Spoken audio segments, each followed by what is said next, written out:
Hi kids, welcome to Prepare with Arun.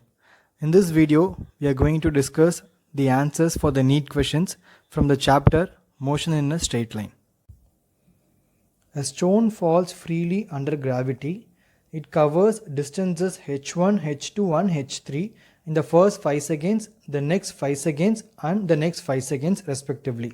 The relation between h1, h2 and h3 is given the stone falls freely under gravity. That means the initial velocity u is equal to 0 and it covers a distance of h1 in the first 5 seconds and it covers a distance of h2 in the next 5 seconds and it covers a distance of h3 in the next 5 seconds respectively. So the equation which we are going to apply here is h is equal to ut plus half gt square, but since u is equal to 0, this equation gets reduced to h is equal to half gt square. In the first 5 seconds, that is when t is equal to 5, the distance travelled is h1. Therefore, h1 is equal to half g into 5 square, that is 25 by 2g. Here I am going to substitute the value for g as 10 meter per second square. Therefore, I will be getting an answer of 125 units. For the next 5 seconds, that is in the next 5 seconds, it covers a distance of h2.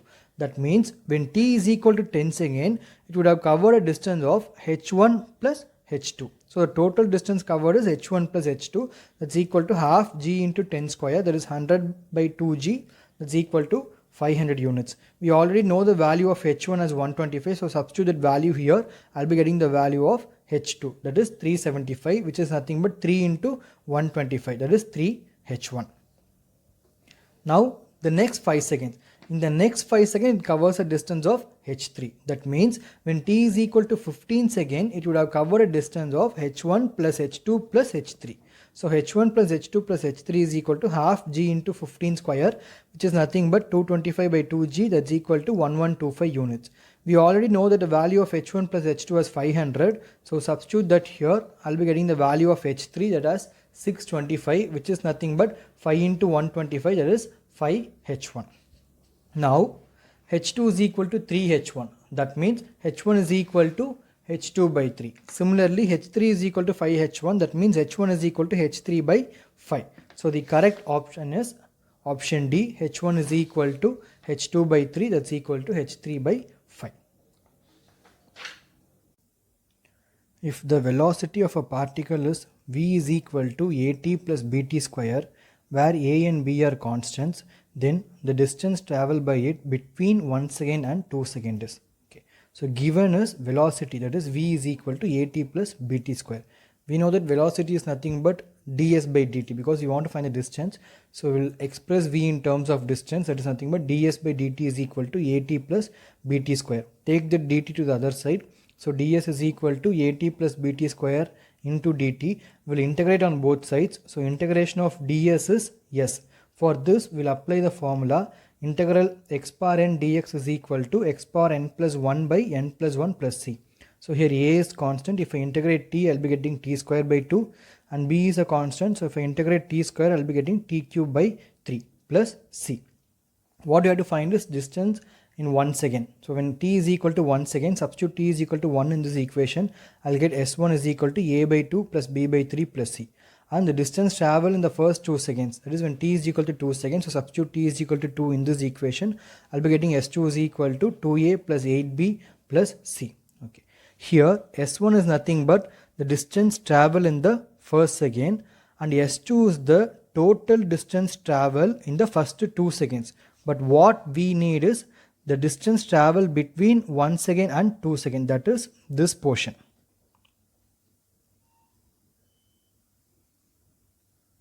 We want this portion, that's nothing but s2 minus s1. So subtract s2 and s1, I'll be getting 3 by 2a plus 7 by 3b, that's nothing but option A. Two cars P and Q start from a point at the same time in a straight line, and their positions are represented by xp of t is equal to at plus bt square and xq of t is equal to ft minus t square. So given is the displacement xp of t and xq of t. We have to find the time when the velocities are same. So first for that we have to find the velocity. Velocity is nothing but differentiation of displacement. So I'm going to apply this formula. D by dx of x power n is equal to n into x power n minus 1. So we'll differentiate xp of t to get vp of t. Therefore vp of t becomes a plus 2bt. Similarly, differentiation of xq of t will give velocity of q. So vq of t is equal to f minus 2t. We have to find the time when the velocities are equal. So we have to equate the velocities. That is vp of t is equal to vq of t, or a plus 2bt is equal to f minus 2t. Bring this 2t here and the a to the other side and take 2t as common. So I'll be getting 2t into b plus 1 is equal to f minus a, or t is equal to f minus a by 2 into 1 plus b. Therefore option D is the correct answer. Preeti reached the metro station and found that the escalator was not working. She walked up the stationary escalator in time t1. Okay, let v1 be the velocity of Preeti. We know that velocity is nothing but distance by time taken. Therefore, v1 is equal to d by t1.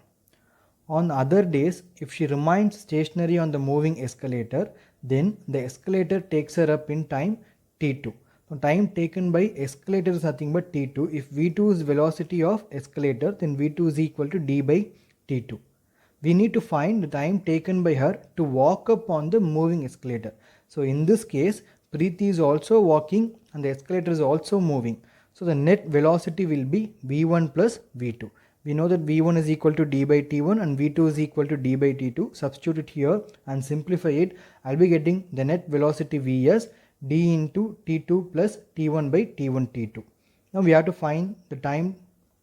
That's nothing but distance by velocity. So substitute the expression for velocity here. D and D will get cancelled. I'll be getting the time t as t1 t2 by t2 plus t1. That's nothing but option B. If you like my explanation, kindly like the video, share the video and subscribe to my YouTube channel Prepare with Arun. Thank you.